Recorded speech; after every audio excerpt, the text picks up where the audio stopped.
se deve vacinar, se não deve vacinar, como é que é a história, mas isso você tem que saber. Se você vive em uma área de risco ou se você não vive em uma área de risco. A pergunta é, em que regiões do mundo a febre amarela está presente? A febre amarela, hoje, no mundo de hoje, ela é endêmica. Na América Central, um pedacinho da América Central, em muitos países da América do Sul e muitos países da África. Os outros lugares, elas foram erradicadas. E eu vou começar uma discussão aqui com você. Sem vacina. Hein? Em 1793, 144 anos antes do desenvolvimento da vacina da febre amarela, que foi em 1937, a cidade de Filadélfia teve um surto enorme de febre amarela. Foi erradicado, sem vacina. Em 1865, 72 anos antes do desenvolvimento da vacina, houve um surto enorme de febre amarela na cidade de Recife. Foi o primeiro surto urbano grande no Brasil, 1865, 72 anos antes do desenvolvimento da vacina. Em 1929, no Rio de Janeiro, houve um surto urbano de febre amarela, 8 anos antes do desenvolvimento da vacina. Agora você começa a pensar comigo. Se a Filadélfia em 1793, se Recife em 1865, se Rio de Janeiro em 1929 erradicaram a febre amarela urbana sem o uso da vacina, o que eles fizeram? Eles trabalharam com vetor. Eu não tenho uma pessoa doente, eu não tenho uma pessoa saudável. Para ir do doente para o saudável, não é contagiosa, precisa de um vetor.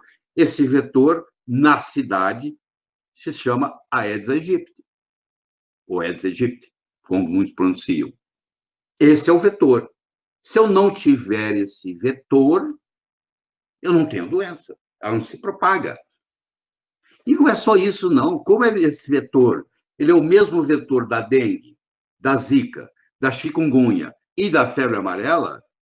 Se eu focar a minha abordagem no mosquito, vai sair muito mais barato e muito menos complicado do que eu ficar tentando vacinar todo mundo. Porque eu vou vacinar gente que está na área de risco e vou acabar vacinando gente que não está na área de risco. E nós vamos discutir aqui, se a vacina fosse uma coisa totalmente inócua, uma coisa que não desse complicação nenhuma, mesmo assim, não valia a pena. Mas eu quero que você entenda que a vacina ela é vírus vivo atenuado. Para formar o anticorpo contra esse vírus, eu preciso dar esse vírus atenuado. E eu lembro que eu disse que tem dois problemas que você tem que levar em consideração, a carga virótica e a resiliência do sistema imune. Ora, se eu dou uma carga virótica a mesma, que eu acho um absurdo, tá? Se eu tenho um indivíduo de 140 quilos e eu tenho um bebê de 9 meses, eles vão receber a mesma carga. Não tem uma vacina para criança, uma vacina para adulto. É a mesma vacina. Você há de convir que um cara, você imagina um atleta com 120 quilos de músculo e uma criança com 9 meses no colo da mãe e recebe a mesma carga. Eu acho que você não precisa ser nenhum engenheiro brilhante da NASA para começar a perceber que é uma discrepância dar a mesma carga virótica para uma criança de 9 meses, um bebê de 9 meses, e para um indivíduo com 18 anos de idade, cheio de saúde e força. Para pensar. Isso eu quero fazer você pensar. Uma coisa eu posso lhe dizer: em nenhum lugar no mundo, até hoje, criou-se uma estratégia para vacinar todo mundo, para erradicar a febre amarela. A febre amarela foi erradicada no mundo inteiro sem a vacina. Agora, nós temos que discutir, e isso transcende a medicina, isso chama pensar de uma forma sistêmica, e eu sei que muitos de vocês que estão me assistindo aqui têm esse mesmo pensamento que eu tenho. Porque é fácil colocar todo mundo, vamos vacinar, vamos vacinar, vamos vacinar. A empolgação da vacina, a pessoa não para pensar. Mas, peraí. Primeiro que eu não vou conseguir vacinar todo mundo. Tem muita gente também assistindo aqui que vai dizer, eu não quero a vacina. Quer dizer, se eu tenho uma estratégia que para eu erradicar ou não deixar vir para a cidade, para o urbano, eu vou vacinar todo mundo, primeiro que pelo menos uns 30% vão dizer, não, eu não quero. Tem gente aí que pensa que a vacina é até coisa do diabo. Não quero. Você entendeu? Então, essa estratégia, o final dela não vai ser feliz. A história vai contar isso, nós vamos assistir. Mas a história é outra coisa. O que interessa é você. Você que tem que se educar com você mesmo, como é que acontece. O que eu vou te dar aqui são os componentes do pensamento para você chegar à sua conclusão. O que você vai fazer com você, o que você vai fazer com a sua família. Essa decisão é sua, ninguém tira ela de você. Certo? Porque não é uma vacina obrigatória. Então, você vai ter que decidir como é que faz. No Brasil, nós não estamos tendo nenhum surto de febre amarela urbana. Aliás, o último surto que nós tivemos de febre amarela urbana no Brasil foi na cidade de Sena Madureira, no Acre, em 1942. E antes disso, o grande surto que nós tivemos foi no Rio de Janeiro, em 1929. Então, a primeira coisa que eu quero deixar bem claro para você é que os surtos que estão ocorrendo, eles são silvestres, eles não são urbanos. O trabalho que está sendo feito pelas autoridades sanitárias é no sentido de fazer uma prevenção para que essa febre amarela silvestre não se torne uma febre amarela urbana. Isso vai mostrar muito para você. Eu daqui um pouquinho vou poder discutir com você, se não agora, as características do mosquito. O mosquito que transmite a febre amarela silvestre tem duas famílias. Uma é o hemagogos e o outro é o sabetes. O hemagogos tem várias espécies.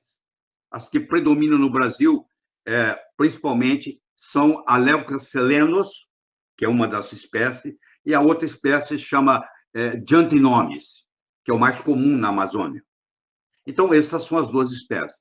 E os sabetes tem também uma espécie que está aqui no Brasil, que é uma espécie que transmite mais ou menos igual ao hemagogos. Então, nós temos o hemagogos e temos sabetes, que são duas famílias, dois gêneros que transmitem. Vamos pegar o que eles pegaram aqui no Parque do Anhanguera, em São Paulo, que é o Leucocelenos, que é o hemagogos leucocelenos. Vamos estudar as características dele. Ele tem 0,4 centímetro. Ele tem menos de meio centímetro de ponta a ponta, contando tudo. Esse mosquito, ele vive na copa das árvores. Ele tem uma autonomia de voo, você imagina um mosquitinho daquele tamanho, o quanto que ele tem de combustível para voar, né? Porque você tem uma autonomia, você põe gasolina no seu carro, quantos quilômetros você pode andar? Você põe no seu avião, quanto você pode andar? Bom, eles também têm uma autonomia de voo. E a autonomia de voo de um mosquito desse não chega a 2 horas. E agora você deve estar curioso em saber o quanto que ele voa de velocidade. 1,5 km por hora.